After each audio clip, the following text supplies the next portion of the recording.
ರೋಗ ಬಂದ ಮೇಲೆ ಈಗ ಬೇರೆ ಬೇರೆ ಥರದ್ದು ಇದು ಉಂಟು. ಅದರಲ್ಲಿ ನಾನು ಯೂಸ್ ಮಾಡೋದು ಮೆಟಲ್ ಎಕ್ಸೆಲ್, ಅದು 200 ಲೀಟ್ರಿಗೆ 200 ಗ್ರಾಮ್, ಅದರ ಒಟ್ಟಿಗೆ COC,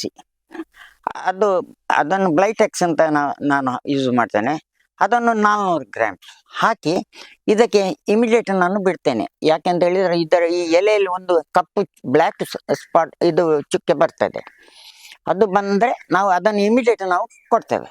ಹಾಗಾಗಿ ಇದನ್ನು ರೋಗ ಕಂಟ್ರೋಲ್ ಮಾಡಬಹುದು. ಮತ್ತು ಫುಲ್ಲು ರೋಗ ಬಂದ ಗಿಡ ಇದ್ದರೆ ನಾವು ಅದನ್ನು ತೆಗೆದು ಬಿಸಾಡೋದೇ, ಸುಟ್ಟು ಬಿಡೋದೇ ಉತ್ತಮ. ಮತ್ತು ಬುಡದಲ್ಲಿ ನೀರು ನಮಗೆ ನಿಲ್ಲಕ್ಕೆ ಕೊಡ್ತು. ಒಂದು ಅರ್ಧ ಗಂಟೆ ನೀರು ನಿಂತರೆ ಇದು ಗಿಡ ಸಾಯ್ತದೆ. ಹಾಗೆ ನೀರಿನ ಮ್ಯಾನೇಜ್ಮೆಂಟನ್ನು ನಾವು ಆದಷ್ಟು ನಾವು ಇದು ನೋಡಿ ಸ್ಲೋಪ್ ಇದ್ದ ಕಾರಣ ನಾವು ದೂರದಲ್ಲಿ ಒಂದೊಂದು ಕಣಿ ಕೊಟ್ಟಿದ್ದೇವೆ. ಹಾಗಾಗಿ ರೋಗ ಬರದಾಗೆ ನಾವು ಮಾಡ್ತಾ ಇದ್ದೇವೆ. ಮತ್ತು ಕೆಲವು ಕಡೆಯಲ್ಲಿ ನಾವು ವೀಡ್ ಮ್ಯಾಟನ್ನು ನಾವು ಹಾಕಿದ್ದೇವೆ. ಆವಾಗ ಇದಕ್ಕೆ ನೀರು ಜಾಸ್ತಿ ಆಗ್ಲಿಕ್ಕೂ ಕೂಡುದು, ಕಮ್ಮಿ ಆಗ್ಲಿಕ್ಕೂ ಸಹ ಕೂಡುದು, ಅಂಥದ್ದೊಂದು ಬೆಳೆ ಇತ್ತು.